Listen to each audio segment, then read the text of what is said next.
we're going to need a water pump. Good people of the internet, I hear you. I do. I can hear your voice right now telling me, Blake, it would be so much easier if you would just take that loader off and get it out of your way. Why aren't you doing that? Well, you're right. It would be a lot easier if I took this loader off and got it out of my way, but I'm not doing that. And the reason I'm not doing that is really simple. I don't want to mess with having to put it back on right now. It is currently about 40 degrees. It's nice sweatshirt weather outside. I'm actually pretty comfortable, but within the next 24 hours, we are going to see temperatures start dropping, and they're going to land somewhere in the single digits, and they're not going to get back above freezing for about the next 5 or 6 days. In that time, we are expecting to get somewhere between 7 inches and 14 inches of snow. Will we really get it? I don't know. But they're calling for it. And in that time, especially if we do get that amount of precipitation, there is a very, very real chance I am going to need this tractor for either snow removal or hay moving or extracting vehicles from the snow. And I know it's going to get colder as I work on this, and I've never taken this loader off this tractor before because we just bought this, as you know, a few weeks ago. I just don't think right now is the ideal time for me to be learning how to take this loader off and put it back on, especially since I'm already in a little bit of a time crunch to get this done with weather moving in and the sun going down. Now, I know, again, good people of the internet, I hear you. I need a shop. You're right. I have actually priced having a shop built a couple of different times, and currently a 30 by 40 steel building kit, just the materials delivered, is approximately $30,000. Now, for those of you that are familiar with shops, 30 by 40 isn't that big. That fills up really fast, and I would really want to go bigger if I had the opportunity, but just having a semi-truck deliver a steel building kit that size is, well, several times more than we paid for this tractor I'm working on.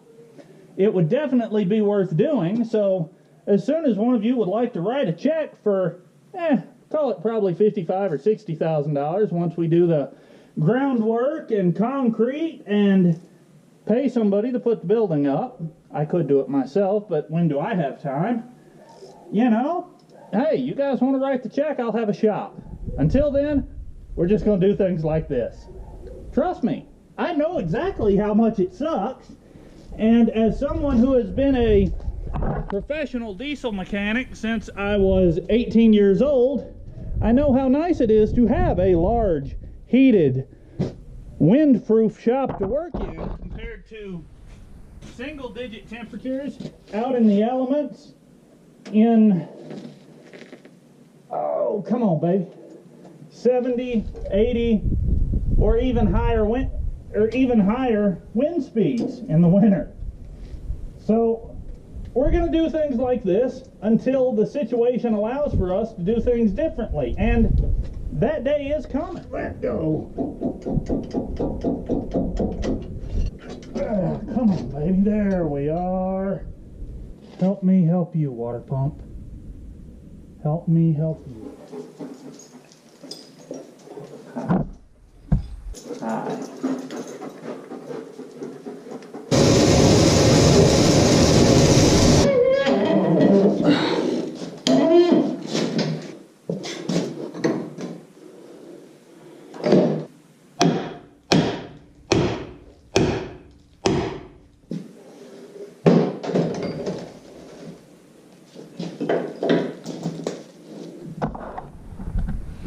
So here's our old impeller, shaft, and seal. You can see this seal has seen much better days. So let's get the new kit and start putting things together.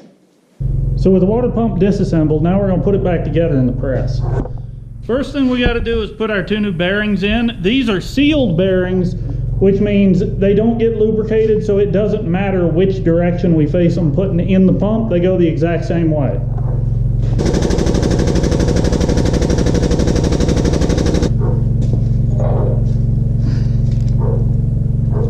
Yep, seated nice and flush. Now the spacer and the other bearing. Spacer. Next bearing. So with the body of the pump done, now we need to put the shaft together. The shaft has the new seal that presses on it, then the impeller is going to press on right behind that seal.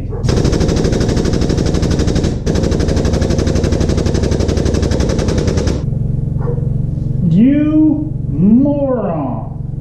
This, folks, is what a moron looks like.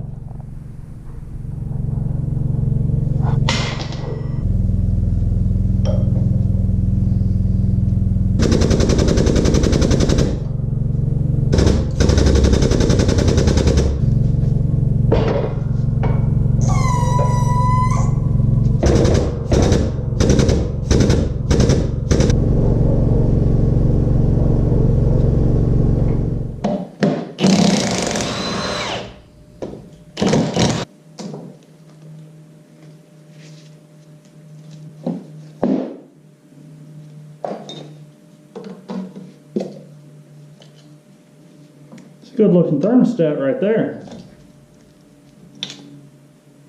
High quality. There's a garbage can.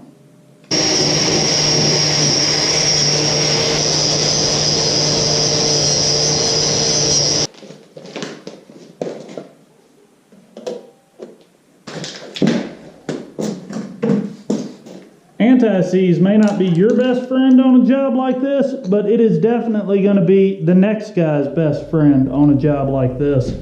We plan to have this tractor for quite some time, so if this ever does need to be done again, there's a very good chance I'm going to be that next guy, and a little anti-seize never hurts. Alright, so our water pump's rebuilt. Now all we have to do is deal with that broken mounting stud in the engine block, and we'll be ready to go back together.